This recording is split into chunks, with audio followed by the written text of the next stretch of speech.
सत श्री अकाल। तुसीं वेख रहे हो टीवी पंजाब ते मैं हां तुहाडे नाल इंदरप्रीत कौर संघेरा। खबरां दे इस बुलेटिन विच तुहाडा स्वागत है। सब तो पहला नज़र मारदे हां हैडलाइनस ते। 4 सूबिਆਂ ਤੋਂ ਆਈ ਇਮੀਗ੍ਰੇਸ਼ਨ ਦੀ ਵੱਡੀ ਖਬਰ। ਕਈ ਉਮੀਦਵਾਰਾਂ ਦੀ ਜਾਗੀ ਕਿਸਮਤ। ਹੁਣ ਬਦਲ ਜਾਣਗੇ ਕੈਨੇਡਾ ਦੀ ਨੋਟ। ਪ੍ਰਧਾਨ ਮੰਤਰੀ ਨੇ ਦਿੱਤੇ ਨਿਰਦੇਸ਼। ਐਲਬਰਟਾ ਵਿੱਚ ਭੜਕੀ ਜੰਗਲੀ ਅੱਗ। 13,000 ਤੋਂ ਵੱਧ ਲੋਕਾਂ ਨੇ ਛੱਡਿਆ ਘਰ। 11 ਮਈ ਨੂੰ ਅਮਰੀਕਾ ਬਾਰਡਰ ਬੰਦ ਬਾਰੇ ਬਿਆਨ। ਜਾਣੋ ਕਿਹਨਾਂ ਤੇ ਹੋਣ ਵਾਲੀ ਹੈ ਸਖਤੀ। 4 सूबियां तो इमीग्रेशन के नाल जुड़ी हुई वड्डी खबर सामने आई है, जिथे 4 सूबियां वालों ड्रॉ कड्ढे गए, जिस तहत कई उम्मीदवारों की किस्मत जागी है। इन्हां प्रोविंसेस वालों PNP ड्रॉ का ऐलान किया गया, जिसकी IRCC वालों जानकारी साझी की गई। 4 सूबिਆਂ ਤੋਂ ਇਮੀਗ੍ਰੇਸ਼ਨ ਦੇ ਨਾਲ ਜੁੜੀ ਹੋਈ ਵੱਡੀ ਖਬਰ ਸਾਹਮਣੇ ਆਈ ਹੈ, ਜਿੱਥੇ 4 ਸੂਬਿਆਂ ਵੱਲੋਂ ਇਮੀਗ੍ਰੇਸ਼ਨ ਦੇ ਡਰਾਅ ਕੱਢੇ ਗਏ ਤੇ ਕਈ ਉਮੀਦਵਾਰਾਂ ਨੂੰ ਇਨਵੀਟੇਸ਼ਨ ਹਾਸਿਲ ਹੋਏ ਹਨ। IRCC ਵੱਲੋਂ ਦੱਸਿਆ ਗਿਆ ਕਿ 29 ਅਪ੍ਰੈਲ ਤੋਂ 5 ਮਈ ਦੌਰਾਨ ਵੱਖ-ਵੱਖ ਸੂਬਿਆਂ ਨੇ PNP ਡਰਾਅ ਐਲਾਨ ਕੀਤੇ। ਸਭ ਤੋਂ ਪਹਿਲਾਂ ਗੱਲ ਕਰਦੇ ਹਾਂ ਬ੍ਰਿਟਿਸ਼ ਕੋਲੰਬੀਆ ਪ੍ਰੋਵਿੰਸ ਦੀ, ਜਿੱਥੇ 2 ਮਈ ਨੂੰ ਬ੍ਰਿਟਿਸ਼ ਕੋਲੰਬੀਆ ਸੂਬੇ ਨੇ PNP ਡਰਾਅ ਕੱਢਿਆ। ਇਸ ਤਹਿਤ 171 ਦੇ ਕਰੀਬ ਉਮੀਦਵਾਰਾਂ ਨੂੰ ਸੱਦੇ ਜਾਰੀ ਕੀਤੇ ਗਏ। ਵੱਖ-ਵੱਖ ਉਮੀਦਵਾਰਾਂ ਨੂੰ 4 ਅਲੱਗ-ਅਲੱਗ ਡਰਾਅ ਦੇ ਤਹਿਤ ਇਨਵੀਟੇਸ਼ਨ ਹਾਸਿਲ ਹੋਏ ਹਨ। ਜਨਰਲ ਡਰਾਅ ਦੇ ਵਿੱਚ ਸਕਿਲਡ ਵਰਕਰ ਅਤੇ ਇੰਟਰਨੈਸ਼ਨਲ ਗ੍ਰੈਜੂਏਟ ਸਟਰੀਮ ਦੇ ਨਾਲ ਜੁੜੇ ਹੋਏ ਉਮੀਦਵਾਰਾਂ ਨੂੰ ਟਾਰਗੇਟ ਕੀਤਾ ਗਿਆ। ਬਾਕੀ ਜਿਹੜੇ 3 ਡਰਾਅ ਸਨ, ਉਹਨਾਂ ਵਿੱਚ ਘੱਟੋ-ਘੱਟ 60 ਅੰਕਾਂ ਦੀ ਜ਼ਰੂਰਤ ਰਹੀ। ਸਸਕੈਚੁਅਨ ਸੂਬੇ ਦੀ ਗੱਲ ਕੀਤੀ ਜਾਵੇ ਤਾਂ ਪ੍ਰੋਵਿੰਸ ਵੱਲੋਂ 3 ਮਈ ਨੂੰ ਡਰਾਅ ਦਾ ਐਲਾਨ ਕੀਤਾ ਗਿਆ, ਜਿੱਥੇ ਸਸਕੈਚੁਅਨ ਇਮੀਗ੍ਰੈਂਟ ਨੋਮੀਨੀ ਪ੍ਰੋਗਰਾਮ ਦੇ ਜ਼ਰੀਏ 1032 ਉਮੀਦਵਾਰਾਂ ਦੀ ਕਿਸਮਤ ਜਾਗੀ ਹੈ। ਇਹਨਾਂ ਵਿੱਚੋਂ 700 ਤੋਂ ਵੱਧ ਉਮੀਦਵਾਰ ਐਕਸਪ੍ਰੈਸ ਐਂਟਰੀ ਸਟਰੀਮ ਦੇ ਨਾਲ ਜੁੜੇ ਹੋਏ ਦੱਸੇ ਗਏ ਤੇ ਬਾਕੀ 293 ਆਕੂਪੇਸ਼ਨ ਇਨ ਡਿਮਾਂਡ ਦੇ ਨਾਲ ਜੁੜੇ ਹੋਏ ਸਨ। ਨਿਊ ਬਰਨਸਵਿਕ ਪ੍ਰੋਵਿੰਸ ਵੱਲੋਂ ਵੀ ਡਰਾਅ ਦਾ ਐਲਾਨ ਕੀਤਾ ਗਿਆ। ਅਪ੍ਰੈਲ ਮਹੀਨੇ ਜੋ ਡਰਾਅ ਕੱਢਿਆ ਗਿਆ, ਉਸ ਵਿੱਚ 45 ਉਮੀਦਵਾਰਾਂ ਨੂੰ ਸੱਦੇ ਜਾਰੀ ਕੀਤੇ ਗਏ। ਮੈਨੀਟੋਬਾ ਪ੍ਰੋਵਿੰਸ ਵੱਲੋਂ 4 ਮਈ ਨੂੰ PNP ਡਰਾਅ ਐਲਾਨ ਕੀਤਾ, ਜਿਸ ਤਹਿਤ 500 ਤੋਂ ਵੱਧ ਸੱਦੇ ਜਾਰੀ ਕੀਤੇ ਗਏ। ਇਸ ਤੋਂ ਇਲਾਵਾ ਪ੍ਰੋਵਿੰਸ ਦਾ ਕਹਿਣਾ ਹੈ ਕਿ 12 ਐਡਮਿਨਿਸਟ੍ਰੇਟਿਵ ਅਤੇ financial supervisors and specialized administrative occupations ਦੇ ਤਹਿਤ 22 technical occupations related to natural and applied sciences, ਉਸ ਤੋਂ ਬਾਅਦ 70 middle management occupations in trades and transportation ਦੇ ਨਾਲ ਜੁੜੇ ਹੋਏ ਸਨ। ਇਸ ਤੋਂ ਇਲਾਵਾ 199 ਸਕਿਲਡ ਵਰਕਰਸ ਨੂੰ ਵੀ ਇਨਵੀਟੇਸ਼ਨ ਮਿਲੇ ਨੇ ਤੇ ਨਾਲ ਹੀ ਇੰਟਰਨੈਸ਼ਨਲ ਐਜੂਕੇਸ਼ਨ ਸਟਰੀਮ ਅਧੀਨ 39 ਇਨਵੀਟੇਸ਼ਨ ਵੀ ਸੂਬੇ ਵੱਲੋਂ ਦਿੱਤੇ ਗਏ। ਜ਼ਿਕਰਯੋਗ ਹੈ ਕਿ ਅਲੱਗ-ਅਲੱਗ ਪ੍ਰੋਵਿੰਸਿਸ ਵੱਲੋਂ ਲਗਾਤਾਰ PNP ਡਰਾਅ ਕੱਢੇ ਜਾ ਰਹੇ ਨੇ, ਜਿਸ ਤਹਿਤ ਇਨਵੀਟੇਸ਼ਨ ਦਿੱਤੇ ਜਾ ਰਹੇ ਹਨ। ਐਲਬਰਟਾ ਦੇ ਵਿੱਚ ਜੰਗਲ ਦੀ ਅੱਗ ਫੈਲ ਗਈ, ਜਿਸ ਤੋਂ ਬਾਅਦ ਵੱਡੀ ਗਿਣਤੀ ਲੋਕ ਆਪਣਾ ਘਰ ਛੱਡਣ ਵਾਸਤੇ ਮਜਬੂਰ ਹੋ ਗਏ। ਕਈ ਥਾਵਾਂ ਦੇ ਉੱਪਰ ਭਾਰੀ ਨੁਕਸਾਨ ਵੀ ਹੋਇਆ। ਐਲਬਰਟਾ ਦੀ ਸਥਿਤੀ ਦੀ ਜਾਣਕਾਰੀ ਤੁਹਾਨੂੰ ਇਸ ਖਬਰ ਵਿੱਚ ਦਵਾਂਗੇ। ਐਲਬਰਟਾ ਦੇ ਵਿੱਚ ਜੰਗਲ ਦੀ ਅੱਗ ਭੜਕੀ ਹੈ, ਜਿੱਥੇ 13,000 ਤੋਂ ਵੱਧ ਲੋਕਾਂ ਨੂੰ ਆਪਣਾ ਘਰ ਛੱਡਣਾ ਪੈ ਗਿਆ। ਐਲਬਰਟਾ ਦੇ ਐਮਰਜੈਂਸੀ ਅਧਿਕਾਰੀਆਂ ਦਾ ਕਹਿਣਾ ਹੈ ਕਿ ਜੰਗਲੀ ਅੱਗ ਕਾਰਨ 13,000 ਤੋਂ ਵੱਧ ਲੋਕ ਆਪਣਾ ਘਰ ਛੱਡਣ ਲਈ ਮਜਬੂਰ ਹੋ ਗਏ। ਸੂਬੇ ਭਰ ਵਿੱਚ 78 ਜੰਗਲਾਂ ਅੰਦਰ ਅੱਗ ਲੱਗ ਗਈ, ਜਿਨ੍ਹਾਂ ਵਿੱਚ 19 ਨੂੰ ਕਾਬੂ ਕਰ ਲਿਆ ਗਿਆ। 1500 ਹੈਕਟੇਅਰ ਜੰਗਲੀ ਅੱਗ ਦੇ ਬੇਕਾਬੂ ਹੋਣ ਕਾਰਨ ਹਜ਼ਾਰਾਂ ਲੋਕਾਂ ਨੂੰ ਐਲਬਰਟਾ ਦੇ ਡ੍ਰੇਟਨ ਵੈਲੀ ਅਤੇ ਆਲੇ ਦੁਆਲੇ ਦੇ ਪੇਂਡੂ ਇਲਾਕਿਆਂ ਤੋਂ ਜਾਣਾ ਪੈ ਗਿਆ। ਐਡਮਿੰਟਨ ਤੋਂ ਕਰੀਬ 140 ਕਿਲੋਮੀਟਰ ਦੂਰ ਪੱਛਮ ਵੱਲ ਪੈਂਦੇ ਇਸ ਇਲਾਕੇ ਦੇ ਵਿੱਚ ਵੀਰਵਾਰ ਰਾਤ ਨੂੰ ਕਰੀਬ 7,000 ਵਸਨੀਕਾਂ ਨੂੰ ਸ਼ਹਿਰ ਛੱਡਣ ਵਾਸਤੇ ਕਹਿ ਦਿੱਤਾ ਗਿਆ। ਪ੍ਰਭਾਵਿਤ ਲੋਕਾਂ ਨੂੰ ਐਡਮਿੰਟਨ ਜਾ ਕੇ ਐਕਸਪੋ ਸੈਂਟਰ ਦੇ ਵਿੱਚ ਰਜਿਸਟ੍ਰੇਸ਼ਨ ਕਰਨ ਵਾਸਤੇ ਕਿਹਾ ਗਿਆ। ਇਸ ਬਾਰੇ ਅਲਬਰਟਾ ਸਰਕਾਰ ਦਾ ਕਹਿਣਾ ਹੈ ਕਿ ਪ੍ਰੋਵਿੰਸ ਦੇ ਉੱਤਰ ਵਿੱਚ 4,400 ਹੈਕਟੇਅਰ ਜੰਗਲ ਦੀ ਅੱਗ ਨੇ ਫੌਕਸ ਲੇਕ ਦੇ ਕਸਬੇ ਵਿੱਚ 20 ਘਰ, ਇੱਕ RCMP ਟੁਕੜੀ ਅਤੇ ਇੱਕ ਸਟੋਰ ਨੂੰ ਤਬਾਹ ਕਰ ਦਿੱਤਾ। ਫੇਸਬੁੱਕ ਪੋਸਟ ਦੇ ਵਿੱਚ ਇੱਕ ਵੀਡੀਓ ਸਾਂਝੀ ਕੀਤੀ ਗਈ, ਜਿੱਥੇ ਲਿਟਨ ਰੈੱਡ ਰਿਵਰ ਕ੍ਰਿਊ ਮੂਲ ਨਿਵਾਸੀ ਭਾਈਚਾਰੇ ਦੇ ਮੁਖੀ ਨੇ ਕਿਹਾ ਕਿ ਉਹਨਾਂ ਦਾ ਮੰਨਣਾ ਹੈ ਕਿ ਹਰ ਕੋਈ ਉਹਨਾਂ ਨੇ ਮੂਲ ਨਿਵਾਸੀ ਖੇਤਰ ਤੋਂ ਬਾਹਰ ਆ ਗਿਆ। Little Red River Cree Nation Edmonton ਤੋਂ ਕਰੀਬ 550 ਕਿਲੋਮੀਟਰ ਉੱਤਰ ਵਿੱਚ ਹੈ। ਵਸਨੀਕਾਂ ਨੂੰ ਕਿਸ਼ਤੀਆਂ ਅਤੇ ਹੋਰ ਸਾਧਨਾਂ ਦੇ ਰਾਹੀਂ ਬਾਹਰ ਕੱਢਿਆ ਗਿਆ। ਅਧਿਕਾਰੀਆਂ ਵੱਲੋਂ ਦੱਸਿਆ ਗਿਆ ਕਿ ਸੂਬੇ ਨੇ ਫੌਕਸ ਲੇਕ ਤੋਂ ਹੈਲੀਕਾਪਟਰ ਦੁਆਰਾ 115 ਲੋਕਾਂ ਨੂੰ ਬਾਹਰ ਕੱਢਿਆ। ਜੌਨ ਡਰੌਨ ਪੈਰੀ ਹਾਈ ਲੈਵਲ ਅਤੇ ਪੈਡਲ ਪੈਰੀ ਦੇ ਮੂਲ ਨਿਵਾਸੀ ਭਾਈਚਾਰੇ ਅੱਗ ਕਾਰਨ ਹਿਜਰਤ ਕਰਕੇ ਆਏ ਲੋਕਾਂ ਦੀ ਮਦਦ ਕਰ ਰਹੇ ਹਨ। ਮੱਧ ਐਲਬਰਟਾ ਦਾ ਬਹੁਤ ਹਿੱਸਾ ਹਨੇਰੀ ਅਤੇ ਬੇਮੌਸਮੀ ਗਰਮੀ ਸਥਿਤੀ ਤੋਂ ਬਾਹਰ ਫਾਇਰ ਬੈਨ ਦੇ ਅਧੀਨ ਹੈ। ਮੌਜੂਦਾ ਸਮੇਂ ਜੰਗਲ ਦੀ ਅੱਗ ਸੰਬੰਧੀ ਅਲਬਰਟਾ ਵਿੱਚ ਕਿਸ ਤਰ੍ਹਾਂ ਦੇ ਹਾਲਾਤ ਬਣੇ ਹੋਏ ਨੇ ਅਧਿਕਾਰੀਆਂ ਵੱਲੋਂ ਇਸ ਦੀ ਜਾਣਕਾਰੀ ਸਾਂਝੀ ਕੀਤੀ ਗਈ, ਜਿੱਥੇ ਉਹਨਾਂ ਨੇ ਨਿਊਜ਼ ਕਾਨਫਰੰਸ ਦੇ ਵਿੱਚ ਦੱਸਿਆ ਕਿ ਮੌਜੂਦਾ ਸਮੇਂ ਕਿਸ ਤਰ੍ਹਾਂ ਅੱਗ ਦੇ ਉੱਪਰ ਕਾਬੂ ਪਾਉਣ ਦੀਆਂ ਕੋਸ਼ਿਸ਼ਾਂ ਕੀਤੀਆਂ ਜਾ ਰਹੀਆਂ ਨੇ ਤੇ ਲੋਕਾਂ ਦੀ ਕੀ ਸਥਿਤੀ ਹੈ। ਅਲਬਰਟਾ ਵਿੱਚ ਇਸ ਸਮੇਂ ਜੰਗਲ ਦੀ ਅੱਗ ਦੀ ਕੀ ਸਥਿਤੀ ਬਣੀ ਹੋਈ ਹੈ, ਇਸ ਬਾਰੇ ਤਾਜ਼ਾ ਜਾਣਕਾਰੀ ਸਾਹਮਣੇ ਆਈ। ਅਧਿਕਾਰੀਆਂ ਵੱਲੋਂ ਅਪਡੇਟ ਦਿੱਤੀ ਗਈ, ਜਿੱਥੇ ਦੱਸਿਆ ਗਿਆ ਕਿ ਮੌਜੂਦਾ ਕਿਸ ਤਰ੍ਹਾਂ ਦੇ ਹਾਲਾਤ ਬਣੇ ਹੋਏ ਨੇ। ਦੱਸ ਦਈਏ ਕਿ ਜੰਗਲ ਦੀ ਅੱਗ ਫੈਲੀ ਹੋਈ ਹੈ, ਜਿਸ ਕਾਰਨ ਵੱਡੀ ਗਿਣਤੀ ਲੋਕਾਂ ਨੂੰ ਆਪਣਾ ਘਰ ਛੱਡਣਾ ਪੈ ਗਿਆ। Well, good afternoon, everyone. I'm joined by the Minister of Public Safety and Emergency Services, Mike Ellis, as well as Christy Tucker, the Information Unit Manager from Alberta Wildlife, who will be available to answer technical questions. Also, Stephen Lacroix from the Alberta Emergency Management Agency is also on the phone line to answer technical questions. I'm here to provide an update on the wildfire situation and the government's response to the ongoing emergency. Much of Alberta has been experiencing a hot, dry spring, and with so much kindling, all it takes is a few sparks to ignite some truly frightening wildfires. These conditions have resulted in the unprecedented situation our province is facing today. Our firefighters and first responders are doing an incredible job, and we are grateful to them and to municipal governments for their leadership in this very challenging situation. As the wildfire situation continues to unfold, the government is prepared to use our emergency powers as needed to make the right calls. I want Albertans to be assured that there is a stable, functioning government that is here to support them throughout this unprecedented crisis. That's why I have convened the Emergency Management Cabinet Committee. We met yesterday afternoon and again this morning, and we'll keep monitoring the situation, ready to make decisions to help anyone in harm's way. Our top priority is and always will be public safety, and we're being briefed regularly by the experts who are handling the response. We're also ensuring that the leader of the official opposition receives information as this situation continues to unfold. Michael Chong ਦੇ ਬਾਰੇ public safety minister ਬੋਲੇ ਨੇ। ਉਹਨਾਂ ਵੱਲੋਂ report ਦਾ ਜ਼ਿਕਰ ਕੀਤਾ ਗਿਆ। ਪੱਤਰਕਾਰਾਂ ਵੱਲੋਂ ਉਹਨਾਂ ਨੂੰ ਜੋ ਸਵਾਲ ਪੁੱਛਿਆ ਗਿਆ ਸੀ, ਇਸ ਮੌਕੇ ਦੇ ਉੱਪਰ ਕੀ ਕਹਿਣਾ ਹੈ ਪਬਲਿਕ ਸੇਫਟੀ ਮਿਨਿਸਟਰ ਦਾ, ਤੁਹਾਨੂੰ ਦੱਸਾਂਗੇ ਇਸ ਖਬਰ ਦੇ ਵਿੱਚ। ਮਾਈਕਲ ਚੌਂਗ ਦੇ ਬਾਰੇ ਜੋ CSIS ਰਿਪੋਰਟ ਸਾਹਮਣੇ ਆਈ ਹੈ, ਉਸ ਬਾਰੇ ਪਬਲਿਕ ਸੇਫਟੀ ਮਿਨਿਸਟਰ ਵੱਲੋਂ ਜਵਾਬ ਦਿੱਤਾ ਗਿਆ। ਪੱਤਰਕਾਰਾਂ ਵੱਲੋਂ ਉਹਨਾਂ ਨੂੰ ਸਵਾਲ ਪੁੱਛਿਆ ਗਿਆ, ਜਿਸ ਦੇ ਜਵਾਬ ਦੇ ਵਿੱਚ ਕੀ ਕਹਿਣਾ ਹੈ ਮੰਤਰੀ ਦਾ, ਆਓ ਤੁਹਾਨੂੰ ਸੁਣਾਉਂਦੇ ਹਾਂ।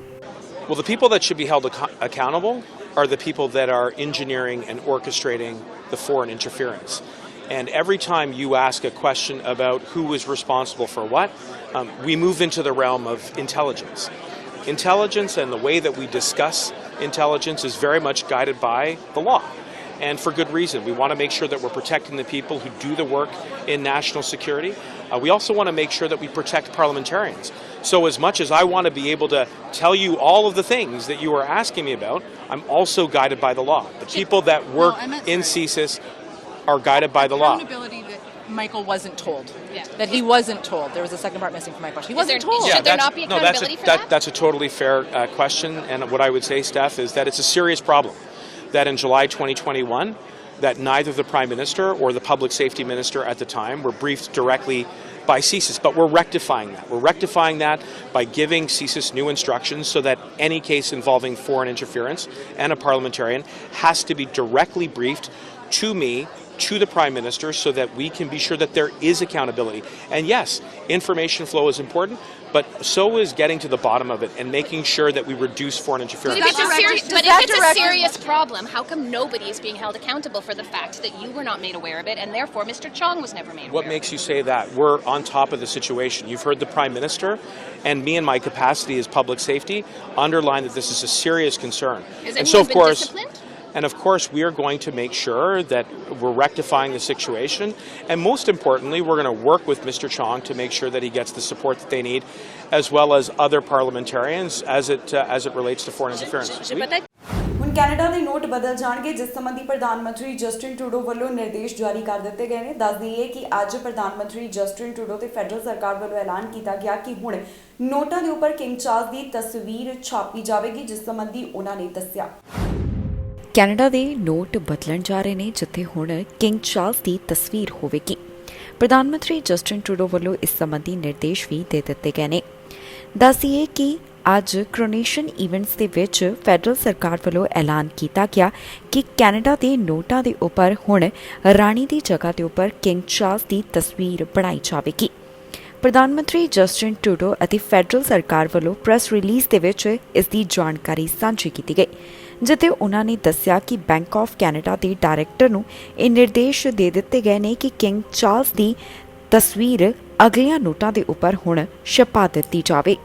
ਇਸ ਤੋਂ ਇਲਾਵਾ ਕੈਨੇਡਾ ਵੱਲੋਂ ਰੈਗੂਲਰ ਸਰਕੂਲੇਸ਼ਨ ਸਟੈਂਪ ਵੀ ਜਾਰੀ ਕੀਤੀ ਗਈ, ਜਿੱਥੇ ਕਿੰਗ ਚਾਰਲਸ ਬਣੇ ਹੋਏ ਹਨ। ਕਿੰਗ ਚਾਰਲਸ ਦੀ ਤਾਜ਼ਪੋਸ਼ੀ ਦੇ ਮੌਕੇ ਫੈਡਰਲ ਸਰਕਾਰ ਵੱਲੋਂ ਅੱਜ ਉਨ੍ਹਾਂ ਨੂੰ ਇੱਕ ਖਾਸ ਮਾਣ ਦਿੱਤਾ ਗਿਆ। ਦੱਸ ਦਈਏ ਕਿ ਪ੍ਰਧਾਨ ਮੰਤਰੀ ਜਸਟਿਨ ਟਰੂਡੋ ਵੀ ਇਸ ਸਮਾਗਮ ਦੇ ਵਿੱਚ ਹਿੱਸਾ ਲੈਣ ਦੇ ਲਈ ਪਹੁੰਚੇ ਹੋਏ ਹਨ। ਇਸ ਤੋਂ ਇਲਾਵਾ ਜੋ ਇੱਕ ਸਮਾਗਮ ਕਰਵਾਇਆ ਗਿਆ ਉਸ ਦੇ ਵਿੱਚ ਨਾ ਤਾਂ NDP ਲੀਡਰ ਜਗਮੀਤ ਸਿੰਘ ਤੇ ਨਾ ਹੀ ਕੰਜ਼ਰਵੇਟਿਵ ਪਾਰਟੀ ਦੇ ਲੀਡਰ ਦਿਖਾਈ ਦਿੱਤੇ। ਸਕੂਲ ਦੇ ਬਾਹਰ ਛੁਰੇਬਾਜ਼ੀ ਦੀ ਘਟਨਾ ਸਾਹਮਣੇ ਆਈ ਹੈ, ਜਿੱਥੇ ਚਾਕੂ ਲੱਗਣ ਕਾਰਨ ਮਾਂ ਤੇ ਬੱਚੇ ਦੀ ਜਾਨ ਚਲੀ ਗਈ। ਚਾਕੂ ਨਾਲ ਹਮਲਾ ਕਰਨ ਵਾਲਾ ਗ੍ਰਿਫਤਾਰ ਕੀਤਾ ਗਿਆ, ਜੋ ਜ਼ਖਮੀ ਦੱਸਿਆ ਜਾ ਰਿਹਾ ਹੈ। ਐਡਮਿੰਟਨ ਤੋਂ ਇੱਕ ਅਜਿਹਾ ਮਾਮਲਾ ਸਾਹਮਣੇ ਆਇਆ ਜਿੱਥੇ ਸਕੂਲ ਦੇ ਬਾਹਰ ਛੁਰੇਬਾਜ਼ੀ ਦੀ ਘਟਨਾ ਵਾਪਰੀ ਹੈ। ਚਾਕੂ ਲੱਗਣ ਕਾਰਨ ਮਾਂ ਅਤੇ ਬੱਚੇ ਦੀ ਜਾਨ ਚਲੀ ਗਈ ਤੇ ਪੁਲਿਸ ਵੱਲੋਂ ਦੱਸਿਆ ਜਾ ਰਿਹਾ ਕਿ ਸਸਪੈਕਟ ਨੂੰ ਵੀ ਗੋਲੀ ਲੱਗੀ ਹੈ। ਜੀ ਹਾਂ, ਐਡਮਿੰਟਨ ਦੇ ਇੱਕ ਸਕੂਲ ਦੇ ਬਾਹਰ ਅਜਿਹਾ ਮਾਮਲਾ ਸਾਹਮਣੇ ਆਇਆ ਜਿੱਥੇ ਚਾਕੂ ਲੱਗਣ ਦੇ ਕਾਰਨ ਔਰਤ ਅਤੇ 11 ਸਾਲਾ ਬੱਚੇ ਦੀ ਜਾਨ ਚਲੀ ਗਈ। ਪੁਲਿਸ ਅਧਿਕਾਰੀਆਂ ਵੱਲੋਂ ਇਸ ਸੰਬੰਧੀ ਜਾਂਚ ਪੜਤਾਲ ਕੀਤੀ ਜਾ ਰਹੀ ਹੈ, ਜਿੱਥੇ ਉਹਨਾਂ ਨੇ ਦੱਸਿਆ ਕਿ ਇਹ ਘਟਨਾ 5 ਵਜੇ ਦੇ ਕਰੀਬ ਸਾਹਮਣੇ ਆਈ, ਜਿੱਥੇ ਉਹਨਾਂ ਨੂੰ ਪਤਾ ਚੱਲਿਆ ਹੈ ਕਿ ਇੱਕ ਹਮਲਾ ਕਰਨ ਵਾਲੇ ਨੇ 2 ਜਾਣਿਆਂ ਉੱਪਰ ਚਾਕੂ ਨਾਲ ਵਾਰ ਕੀਤਾ।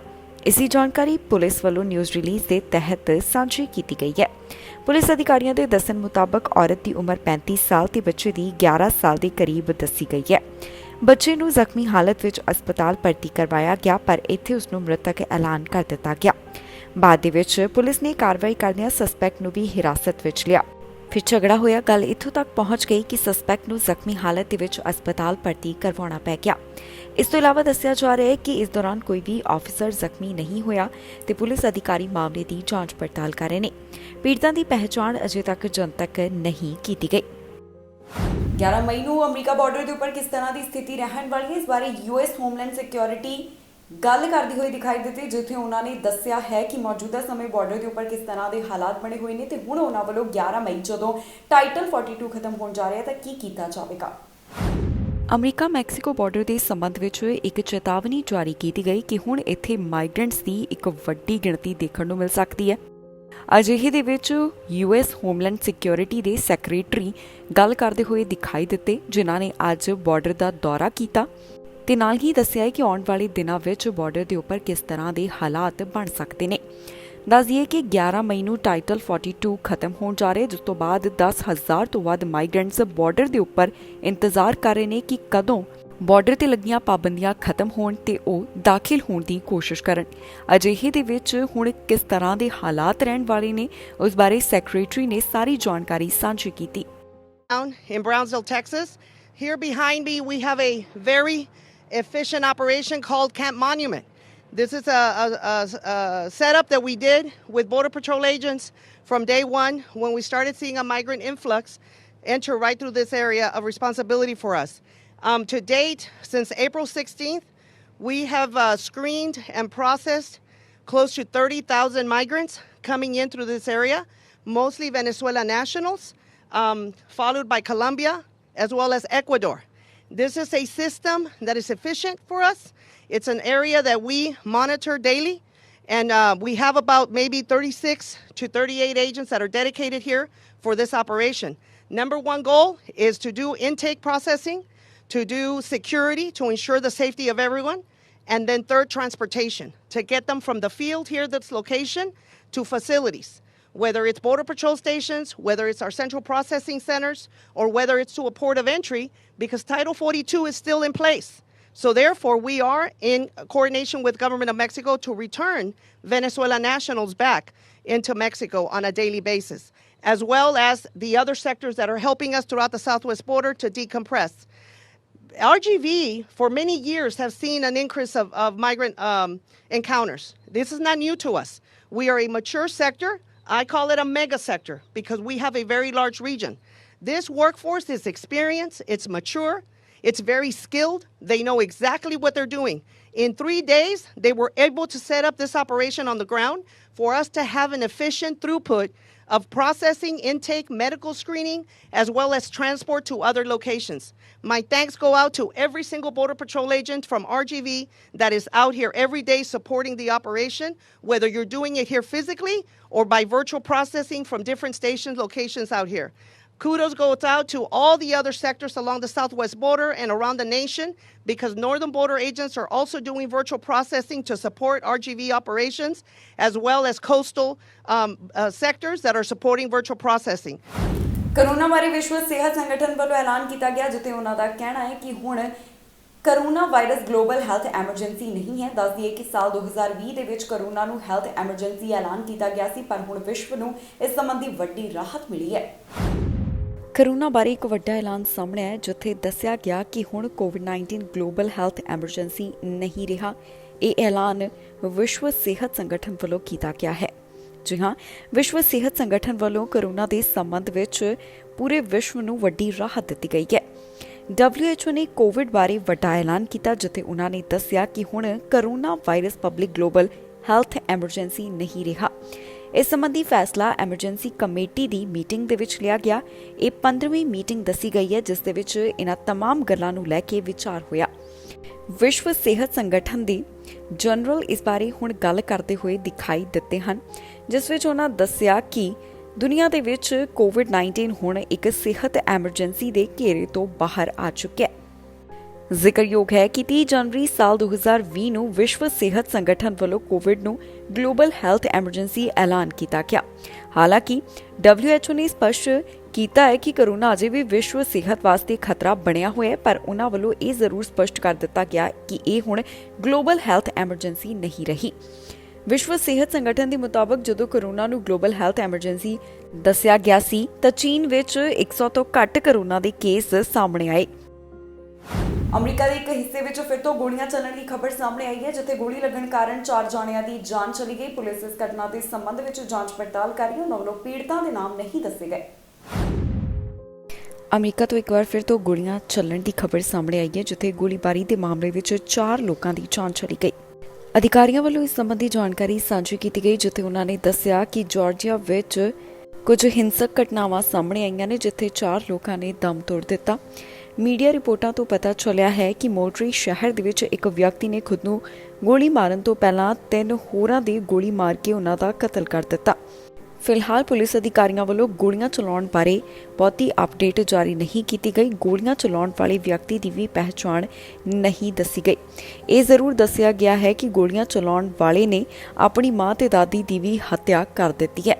ਫਿਲਹਾਲ ਪੁਲਿਸ ਵੱਲੋਂ ਅਜੇ ਪੀੜਤਾਂ ਦੀ ਪਹਿਚਾਣ ਵੀ ਜਨਤਕ ਨਹੀਂ ਕੀਤੀ ਗਈ। ਉਹਨਾਂ ਦਾ ਕਹਿਣਾ ਹੈ ਕਿ ਮਾਮਲੇ ਦੀ ਤਫਤੀਸ਼ ਜਾਰੀ ਹੈ, ਜਿਸ ਤੋਂ ਬਾਅਦ ਉਹ ਅਗਲੀ ਅਪਡੇਟ ਜਾਰੀ ਕਰਨਗੇ। ਹੁਣ ਤੱਕ ਦੀ ਜਾਣਕਾਰੀ ਦੇ ਵਿੱਚ ਸਿਰਫ ਇਹੀ ਦੱਸਿਆ ਗਿਆ ਕਿ 4 ਲੋਕਾਂ ਦੀ ਗੋਲੀਆਂ ਲੱਗਣ ਕਾਰਨ ਜਾਨ ਗਈ ਹੈ, ਜੋ ਕਿ ਮਾਮਲਾ ਜਾਰਜੀਆ ਤੋਂ ਸਾਹਮਣੇ ਆਇਆ ਹੈ। ਟੈਕਸ ਬਾਰੇ ਖਾਸ ਜਾਣਕਾਰੀ ਸਾਹਮਣੇ ਆਈ, ਜਿੱਥੇ ਸੈਨੇਟਰ ਇਸ ਬਾਰੇ ਗੱਲ ਕਰਦੇ ਹੋਏ ਦਿਖਾਈ ਦਿੱਤੇ। ਉਹਨਾਂ ਵੱਲੋਂ ਕੀ ਕੁਝ ਕਿਹਾ ਗਿਆ, ਤੁਹਾਨੂੰ ਇਸ ਖਬਰ ਵਿੱਚ ਦੱਸਾਂਗੇ। ਕੋਲੋਰਾਡੋ ਟੈਕਸ ਰਿਟਰਨ ਦੇ ਬਾਰੇ ਖਾਸ ਜਾਣਕਾਰੀ ਸਾਹਮਣੇ ਆਈ, ਜਿੱਥੇ ਸੈਨੇਟਰ ਇਸ ਬਾਰੇ ਗੱਲ ਕਰਦੇ ਹੋਏ ਦਿਖਾਈ ਦਿੱਤੇ। ਮਾਈਕਲ ਨੇ ਇਸ ਬਾਰੇ ਆਪਣਾ ਪੱਖ ਰੱਖਿਆ ਤੇ ਉਹਨਾਂ ਵੱਲੋਂ ਕੀ ਕੁਝ ਕਿਹਾ ਗਿਆ, ਆਓ ਤੁਹਾਨੂੰ ਸੁਣਾਉਂਦੇ ਹਾਂ। Right when people were filing their taxes, that it could tax their TABOR refund. In 30 years, the IRS has never done that before. And in February, the IRS issued guidance saying it wouldn't tax TABOR refunds for the 2022 tax year, which we appreciate. But the guidance also opened the door to tax these refunds in the future. In the fine print, the IRS grouped state tax payments into 2 categories.